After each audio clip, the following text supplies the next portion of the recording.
स्वयंवर सभा में अनेक देशों के राजा महाराजा एवं राजकुमार पधारे हुए थे। एक ओर श्री कृष्ण अपने बड़े भाई बलराम तथा गणमान्य यदुवंशियों के साथ विराजमान थे। वहां वे ब्राह्मणों की पंक्ति में जाकर बैठ गए। कुछ ही देर में राजकुमारी द्रौपदी हाथ में वरमाला लिए अपने भाई धृष्टद्युम्न के साथ उस सभा में पहुंची। धृष्टद्युम्न ने सभा को संबोधित करते हुए कहा, हे विभिन्न देश से पधारे राजा महाराजाओं एवं अन्य गणमान्य जनों, इस मंडप में बने स्तंभ के ऊपर बने हुए उस घूमते हुए यंत्र पर ध्यान दीजिए। उस यंत्र में एक मछली लटकी हुई है तथा यंत्र के साथ घूम रही है। आपको स्तंभ के नीचे रखे हुए तैलपात्र में मछली के प्रतिबिंब को देखते हुए बाण चलाकर मछली की आंख को निशाना बनाना है। मछली की आंख में सफल निशाना लगाने वाले से मेरी बहन द्रौपदी का विवाह होगा। एक के बाद एक सभी राजा महाराजा एवं राजकुमारों ने मछली पर निशाना साधने का प्रयास किया, किंतु सफलता हाथ न लगी और वे कांतिहीन होकर अपने स्थान में लौट आए।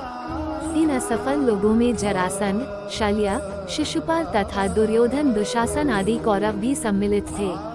कौरवों के असफल होने पर दुर्योधन के परम मित्र कर्ण ने मछली को निशाना बनाने के लिए धनुष उठाया, किंतु उन्हें देखकर द्रौपदी बोल उठी, ये सूतपुत्र है, इसलिए मैं इसका वरण नहीं कर सकती। द्रौपदी के वचनों को सुनकर कर्ण ने लज्जित होकर धनुष बाण रख दिया। उसके पश्चात ब्राह्मणों की पंक्ति से उठकर अर्जुन ने निशाना लगाने के लिए धनुष उठा लिया। एक ब्राह्मण को राजकुमारी के स्वयंवर के लिए उद्यत देख वहां उपस्थित जनों को अत्यंत आश्चर्य हुआ, किंतु ब्राह्मणों के क्षत्रियों से अधिक श्रेष्ठ होने के कारण से उन्हें कोई रोक न सका। अर्जुन ने तैलपात्र में मछली के प्रतिबिंब को देखते हुए एक ही बाण से मछली की आंख को भेद दिया। द्रौपदी ने आगे बढ़कर अर्जुन के गले में वरमाला डाल दिया। एक ब्राह्मण के गले में द्रौपदी को वरमाला डालते देख समस्त क्षत्रिय राजा महाराजा एवं राजकुमारों ने क्रोधित होकर अर्जुन पर आक्रमण कर दिया। अर्जुन की सहायता के लिए शेष पांडव भी आ गए और पांडवों तथा क्षत्रिय राजाओं में घमासान युद्ध होने लगा। श्री कृष्ण ने अर्जुन को पहले ही पहचान लिया था, इसलिए उन्होंने बीच बचाव करके युद्ध को शांत करा दिया। दुर्योधन ने भी अनुमान लगा लिया कि निशाना लगाने वाला अर्जुन ही रहा होगा और उसका साथ देने वाले शेष पांडव रहे होंगे। वारणावत के लाक्षागृह से पांडवों के बच निकलने पर उसे अत्यंत आश्चर्य होने लगा। पांडव द्रौपदी को साथ लेकर वहां पहुंचे जहां वे अपनी माता कुंती के साथ निवास कर रहे थे। द्वार से ही अर्जुन ने पुकारकर अपनी माता से कहा, माते, आज हम लोग आपके लिए एक अद्भुत भिक्षा लेकर आए हैं। उस पर कुंती ने भीतर से ही कहा, पुत्रों, तुम लोग आपस में मिल बांट उसका उपभोग कर लो। बाद में ये ज्ञात होने पर कि भिक्षा वधू के रूप में है, कुंती को अत्यंत पश्चाताप हुआ, किंतु माता के वचनों को सत्य सिद्ध करने के लिए कुंती ने पांचों पांडवों को पति के रूप में स्वीकार कर लिया। पांडवों के द्रौपदी को साथ लेकर अपने निवास पर पहुंचने के कुछ काल पश्चात उनके पीछे पीछे कृष्ण भी वहां पर आ पहुंचे। कृष्ण ने अपनी बुआ कुंती के चरण स्पर्श करके आशीर्वाद प्राप्त किया और सभी पांडवों से गले मिले। औपचारिकताएं पूर्ण होने के पश्चात युधिष्ठिर ने कृष्ण से पूछा, हे द्वारिकाधीश, आपने हमारे इस अज्ञातवास में हमें पहचान कैसे लिया? कृष्ण ने उत्तर दिया, भीम और अर्जुन के पराक्रम को देखने के पश्चात भला मैं आप लोगों को कैसे न पहचानता। सभी से भेंट मुलाकात करके कृष्ण वहां से अपनी नगरी द्वारिका चले गए। फिर पांचों भाइयों ने भिक्षावृत्ति से भोजन सामग्री एकत्रित किया और उसे लाकर माता कुंती के सामने रख दिया। कुंती ने द्रौपदी से कहा, देवी, इस भिक्षा से पहले देवताओं के अंश निकालो, फिर ब्राह्मणों को भिक्षा दो, तत्पश्चात आश्रितों का अंश अलग करो। उसके बाद जो शेष बचे उसका आधा भाग भीम को और शेष आधा भाग हम सभी को भोजन के लिए परोसो। पतिव्रता द्रौपदी ने कुंती के आदेश का पालन किया। भोजन के पश्चात कुशासन पर मृगचर्म बिछा कर वे सो गए। द्रौपदी माता के पैरों की ओर सोई। द्रौपदी के स्वयंवर के समय दुर्योधन के साथ ही साथ द्रुपद, धृष्टद्युम्न एवं अनेक अन्य लोगों को संदेह हो गया था कि वे ब्राह्मण पांडव ही हैं।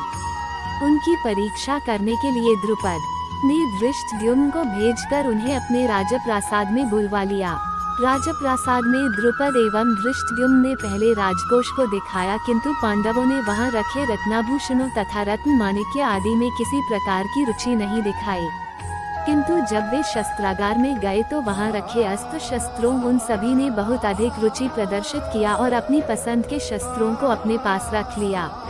उनके क्रियाकलाप से द्रुपद को विश्वास हो गया कि ये ब्राह्मण के रूप में योद्धा ही हैं। द्रुपद ने युधिष्ठिर से पूछा, हे आर्य, आपके पराक्रम को देखकर मुझे विश्वास हो गया है कि आप लोग ब्राह्मण नहीं हैं। कृपा करके आप अपना सही परिचय दीजिए। उनके वचनों को सुनकर युधिष्ठिर ने कहा, राजन, आपका कथन अक्षर सत्य है। हम पांडु पुत्र पांडव हैं। मैं युधिष्ठिर हूँ और ये मेरे भाई भीमसेन, अर्जुन, नकुल एवं सहदेव हैं। हमारी माता कुंती आपकी पुत्री द्रौपदी के साथ आपके महल में है। युधिष्ठिर की बात सुनकर द्रुपद अत्यंत प्रसन्न हुए और बोले, आज भगवान ने मेरी सुन ली। मैं चाहता था कि मेरी पुत्री का विवाह पांडु के पराक्रमी पुत्र अर्जुन के साथ ही हो। मैं आज ही अर्जुन और द्रौपदी के विधिवत विवाह का प्रबंध करता हूँ। इस पर युधिष्ठिर ने कहा, राजन, द्रौपदी का विवाह तो हम पांचों भाइयों के साथ होना है। ये सुनकर द्रुपद आश्चर्यचकित हो गए और बोले, ये कैसे संभव है? एक पुरुष की अनेक पत्नियां अवश्य हो सकती हैं, किंतु एक स्त्री के 5 पति हों ऐसा तो न कभी देखा गया है और न सुना ही गया है। युधिष्ठिर ने कहा, राजन, न तो मैं कभी मिथ्या भाषण करता हूँ और न ही कोई कार्य धर्म या शास्त्र के विरुद्ध करता हूँ। हमारी माता ने हम सभी भाइयों को द्रौपदी का उपभोग करने का आदेश दिया है और मैं माता की आज्ञा की अवहेलना कदापि नहीं कर सकता। इसी समय वहां पर वेदव्यास जी पधारे और उन्होंने द्रुपद को द्रौपदी के पूर्व जन्म में तपस्या से प्रसन्न होकर शंकर भगवान के द्वारा 5 पराक्रमी पति प्राप्त करने के वर देने की बात बताई। वेदव्यास जी के वचनों को सुनकर द्रुपद का संदेह समाप्त हो गया और उन्होंने अपनी पुत्री द्रौपदी का पाणिग्रहण संस्कार 5 पांडवों के साथ बड़े धूमधाम के साथ कर दिया। इस विवाह में विशेष बात ये हुई कि देवर्षि नारद ने स्वयं पधारकर द्रौपदी को प्रतिदिन कन्यारूप हो जाने का आशीर्वाद दिया। पांडवों के जीवित होने तथा द्रौपदी के साथ विवाह होने की बात तेजी से सभी ओर फैल गई। हस्तिनापुर में इस समाचार के मिलने पर दुर्योधन और उसके सहयोगियों के दैख का पारावार न रहा। वे पांडवों को उनका राज्य लौटाना नहीं चाहते थे, किंतु भीष्म, विदुर, द्रोण आदि के द्वारा धृतराष्ट्र को समझाने तथा दबाव डालने के कारण उन्हें पांडवों को राज्य का आधा हिस्सा देने के लिए विवश होना पड़ गया।